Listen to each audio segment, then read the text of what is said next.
এসএসসির একাদশ দ্বাদশে চূড়ান্ত মেধা তালিকা প্রকাশ। স্কুল সার্ভিস কমিশনের 3টি ওয়েবসাইটে মেধা তালিকা। একাদশ দ্বাদশে চূড়ান্ত মেধা তালিকায় প্রায় 19,000-এর নাম, শূন্যপদ 12,500। মেধা তালিকায় প্রায় 19,000 নাম। এসএসসি ওয়েবসাইটে প্যানেল এবং ওয়েটিং লিস্টের তালিকা প্রকাশ। শুধু একাদশ দ্বাদশের পরীক্ষার্থী কিন্তু প্যানেলভুক্ত নন, সেই চাকরিহারা শিক্ষকদের কি ভবিষ্যৎ?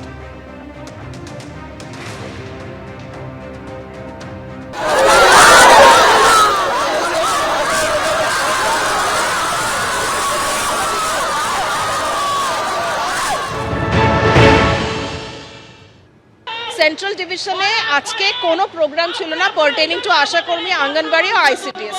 এটা আচমকাই এখানে চলে এসেছে বলে আমরা আটকে দিয়েছি। এখন এখানে 2,500 মহিলা চলে এসছেন, এনাদেরকে তো আমি দড়িনা বা ধর্মতলায় বসতে দিতে পারি না, না হলে ট্রাফিক ফুললি অবস্ট্রাক্টেড হয়ে যাবে। ওনারা বসেছেন, ওনারা কাউকে ডেপুটেশন দেবেন বলে এখনো আমাদের বলেননি। যদি বলেন we will try to facilitate. এছাড়া ট্রাফিক বন্ধ আছে, সেটা তো আপনারা দেখতে পাচ্ছেন, ওনারাই বন্ধ করে রেখেছেন, আমাদের কাছে কোনো কর্মসূচি ছিল না। আপনারা আপনাদের অধিকারের জন্য এসছেন, 100 বার বসবেন, 1000 বার বসবেন, 100 বার বসবেন। তৃণমূলের বেলায় কোনো কিছু থাকবে না, সব খুলে আপনাদের বেলায় সব কিছু রাখা হবে। কেন আটকাবে? কেন আটকাবে? আপনাদের দাবি আপনারা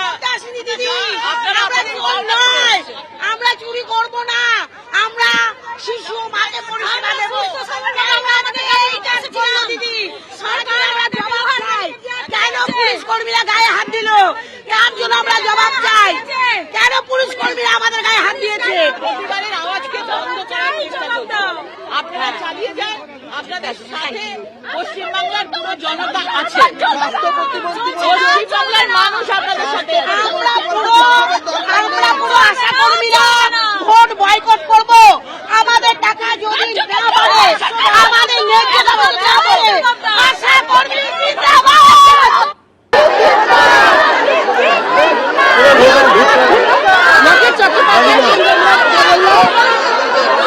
স্যার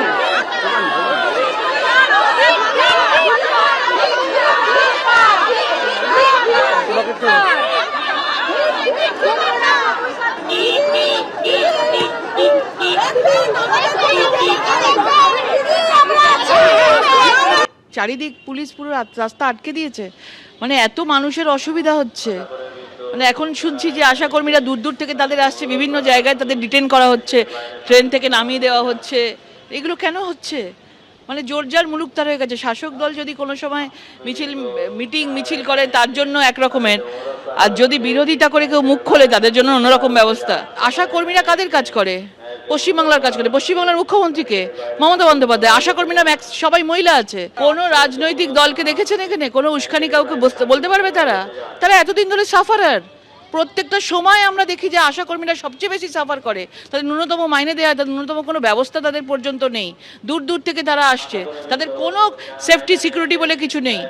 কোনো রকম তাদের মানে কোনো পেনশন বলুন, কিছু বলুন, কিচ্ছু নেই তাদের। তারা কি কোন দিক থেকে ভবিষ্যৎ থেকে কাজ করবে? এত কিছু মেলা খেলাতে এত টাকা নষ্ট করছে, আশাকর্মীদের টাকা দিতে পারছে না।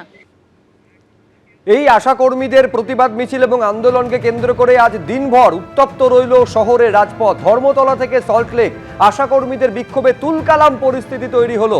স্বাস্থ্য ভবনের সামনে ধস্তাধস্তি, ব্যারিকেডের ওপরে পর্যন্ত উঠে প্রতিবাদ জানালেন আশাকর্মীরা।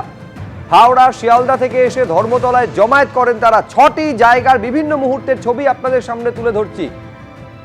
মেদিনীপুরের লাইনে শুয়ে বিক্ষোভ দেখানো হলো, বনগাঁয় ট্রেন লাইনে বিক্ষোভ, বারাসাতে ট্রেনে উঠতে বাধা দেওয়া হয় বলে অভিযোগ করেছেন তারা। দুর্গাপুর থানায় বিক্ষোভ।